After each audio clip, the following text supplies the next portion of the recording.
Weapon पे पाकिस्तान नहीं रुकेगा। पाकिस्तान को एक्यूरेसी और नो एक्यूरेसी, वो मान दिल्ली के ऊपर, बॉम्बे के ऊपर एरिया वेपन यूज करेगा, वो तो ताकि तमाम सिविलियन मरेंगे। बेसिकली वो ये चाहेगा और वो यही करेगा। वो किसी मिलिट्री टारगेट के ऊपर अटैक नहीं करेगा कि फलाना मिसाइल बेस या फलाना ये मैं कर दूं। वो उसको छोड़ के वो मेजर इफेक्ट की बात करेगा। हमारे पास कोई सिविल डिफेंस की हमने अभी तक प्रॉपरली प्रोविजन नहीं उठाया है।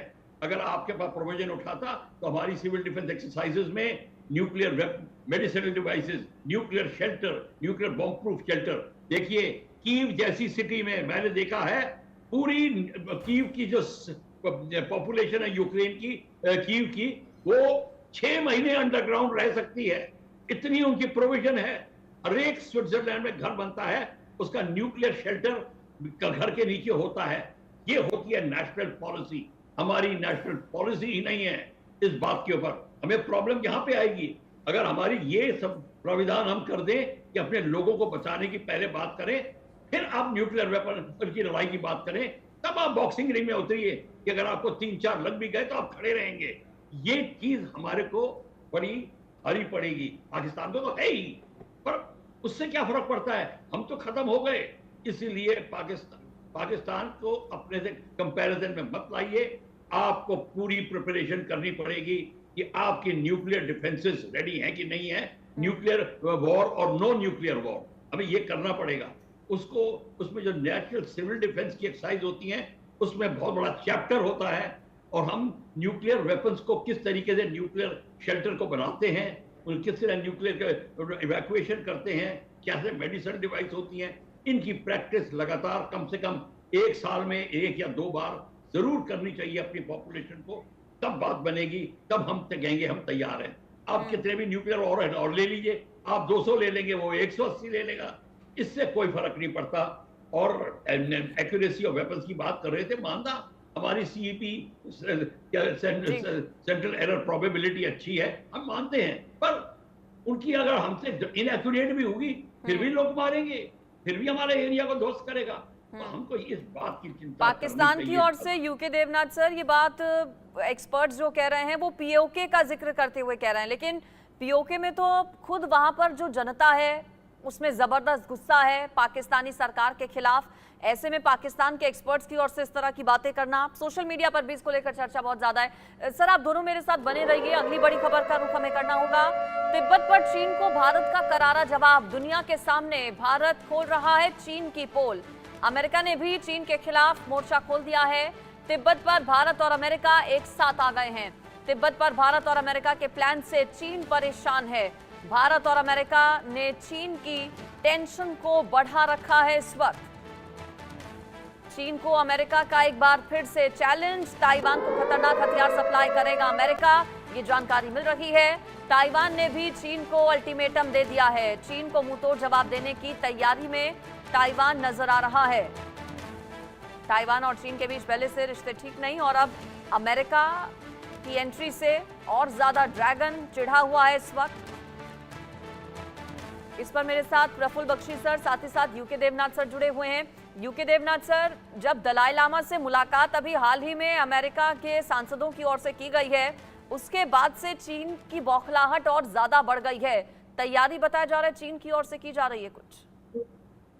जी हाँ, जब से भारत और अमेरिका ने एक साथ मिलकर चीन के विरुद्ध या अब तिब्बत के विरुद्ध, तिब्बत के समर्थन में भारत और अमेरिका ने कार्रवाई शुरू की है, चीन काफी बौखलाया हुआ है। चीन ने बार बार भारत को और अमेरिका को ऐसे बयान दिए हैं कि तिब्बत जो है वो चीन का अंदरूनी मामला है। समझना ये पड़ेगा कि तिब्बत के ऊपर चीन ने जबरदस्ती कब्जा किया हुआ है। चीन जब आजाद हुआ 1950s में, तो 1954 में चीन ने अपनी आर्मी को भेज दिया था तिब्बत पे, और जबरदस्ती दलाई लामा को वहां से 1959 में भारत की तरफ पलायन करना पड़ा।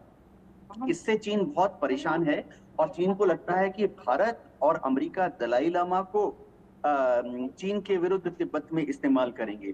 जबकि असल में बात सिर्फ इतनी है कि भारत चाहता है कि तिब्बत पर चीन जो है वो चीन के लोगों का अनादर ना करे, चीन के लोग जो हैं तिब्बत के लोगों को और ज्यादा ऑटोनॉमी दे। अभी अमेरिका में जो एक्ट पास हुआ है उनके कांग्रेस में, उस एक्ट में ये कहा गया है कि अमेरिकन कांग्रेस ने ये कहा है कि चीन तिब्बत के लोगों को ज्यादा ऑटोनॉमी दे, चीन के लोगों को सेल्फ गवर्नेंस में ज्यादा हेल्प करे। तो भारत और अमेरिका एक साथ मिलकर चीन के विरुद्ध तिब्बत के इशू पर जा रहे हैं। जी क्या आगे बख्शी सर आपको लगता है कि दुनिया का अगला जो फ्लैश पॉइंट है वो तिब्बत हो सकता है? क्योंकि ड्रैगन ये कह रहा है, यानी कि चीन लगातार ये कह रहा है कि तिब्बत उसके क्षेत्र में आता है और वो अंदरूनी चीन का मामला है, लेकिन अमेरिका और भारत का इस पूरे मामले पर एक साथ आना, इससे और ज्यादा चिढ़ा हुआ है चीन। क्या आप देखते हैं अगला फ्लैश पॉइंट दुनिया भर में तिब्बत रहने वाला है? देखिए, तिब्बत एक मेजर फ्लैश पॉइंट बन सकता है। और अब आपको मैं बता दूं कि ये हमारी भारत की नीतियों की गलती थी, जिसके कारण ये प्रॉब्लम हमारे पर आ गई है। हम तिब्बत को, चाइना को हम अख्तियार दे दिया कि आप तिब्बत के ऊपर, तिब्बत आपका हिस्सा है, और हम मान गए या चुप रहे। चुप रहना भी मानना होता है। ये सारी की सारी चीजें हमें बड़ी भारी पड़ी। पर अमेरिका को ये पता चल गया है, क्योंकि सारा तिब्बत का रीजन, जिसको कहते हैं ना जर और जमीन, जर में बहुत अमीर है, यानी कि उसमें इतने मिनरल्स हैं, और मेजर वाटर एरिया जो है, जो वर्ल्ड का, वो है तिब्बत का पठार। वहां से कितना पानी निकलता है, कितने खनिज हैं वहां पे, कितने खनिज पदार्थ हैं वहां पर, जिनका इस्तेमाल for war use, non war use, हर एक चीज में हो सकता है, इंडस्ट्रियल यूज में। ये एक तो बात है। दूसरा, स्ट्रेटेजिकली बहुत इंपॉर्टेंट जगह है, और वो क्योंकि अमेरिका नहीं चाहता कि चाइना एकदम से पूरा का पूरा तिब्बत से लेके पीओके तक और चाइना पाकिस्तान इकोनॉमिक कॉरिडोर और बियॉन्ड वो करे, उसका आधिपत्य रोकने के लिए अमेरिका बहुत उत्सुक है। और अगर तिब्बत के ऊपर पूरा का पूरा उसका कंट्रोल हो जाता है, तो उसके बाद में ये भारत को भी महंगा पड़ता है, अमेरिका को भी महंगा पड़ेगा, क्योंकि अमेरिका अपना इंटरेस्ट देख रहा है, भारत की बात दूसरी है।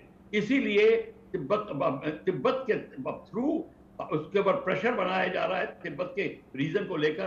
भारत के साथ तो प्रेशर है पाकिस्तान का, पाकिस्तान के सॉरी भारत, चाइना का प्रेशर है भारत के ऊपर।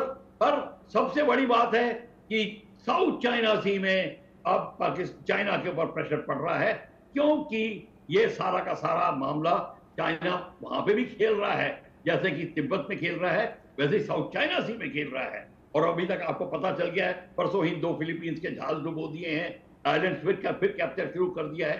तो ये सारा खेल अब जारी रह रहा है। तो आप देख रहे हैं कि तिब्बत को लेकर तो टेंशन रहेगी ही between India, China and Pakistan, पर अमेरिका बीच में आ रहा है, और अमेरिका अपना इंटरेस्ट दिखाएगा। हमको ये देखना है अमेरिका में प्रफुल्ल बख्शी सर, अमेरिकी संसद में इसको लेकर एक कानून भी पास हुआ है। आप कह रहे हैं कि अमेरिका इसमें इंटरेस्ट दिखा रहा है। इस इंटरेस्ट को अमेरिका के यूके देवनाथ सर कैसे देखें? हालांकि भारत की ओर से अभी तक इस पर कोई प्रतिक्रिया नहीं दी गई है। भारत का स्टैंड क्या हो सकता है अमेरिका की इंटरवीन करने के बाद? जी हाँ, अमेरिका के संसद में कांग्रेस में जो प्रस्ताव पास किया गया है एक्ट, उसका नाम उन्होंने दे दिया है सॉल्व तिब्बत एक्ट, यानी तिब्बत की परेशानी को दूर करो। अब अमेरिका का जो ये एक्ट है उसमें 2 प्रमुख भाग हैं। एक तो अमेरिका चीन से ये बोल रहा है कि दलाई लामा को तिब्बत का मूल गुरु, धर्म गुरु या प्राइमरी एडमिनिस्ट्रेशन देना चाहिए। लेकिन चाइना ने चालाकी से क्या किया कि अपने यहाँ एक और छोटे बच्चे को उन्होंने सिलेक्ट कर लिया है, और अभी 14वें दलाई लामा चल रहे हैं जो भारत में हैं। चीन की प्लानिंग ये है कि जब 14वें दलाई लामा की मृत्यु हो जाएगी, तो अगले वाले दलाई लामा को, हमारे भारत में जो 14वें दलाई लामा है, ये 15वें दलाई लामा को सिलेक्ट नहीं करेंगे। चीन अपनी तरफ से तिब्बत के एक बच्चे को बड़ा कर रहा है, जिसे वो 15वीं दलाई लामा बना रहे हैं। तो अब जो अमेरिका ने एक्ट पास किया है, उसमें वो चीन की सरकार से दबाव डाल रहे हैं कि चीन की सरकार जो है तिब्बत को ज्यादा ऑटोनॉमी दे, तिब्बत के लोगों को ज्यादा रेस्पेक्ट दे। और इसके लिए भारत और चीन विश्व के पटल में एक साथ आ गए हैं कि चीन तिब्बत के लोगों को अपना गुलाम ना समझे, तिब्बत को और ज्यादा ऑटोनॉमी दे, तिब्बत के लोगों को और ज्यादा सम्मान दे। जी चलिए, ठीक है। प्रफुल्ल बख्शी सर और यूके देवनाथ सर, आप दोनों का बहुत शुक्रिया इस पर मेरे साथ जुड़ने के लिए और चर्चा में शामिल होने के लिए। खबरों का सफर आगे भी इंडिया न्यूज पर रहेगा जारी। फिलहाल इस बुलेटिन में इतना ही।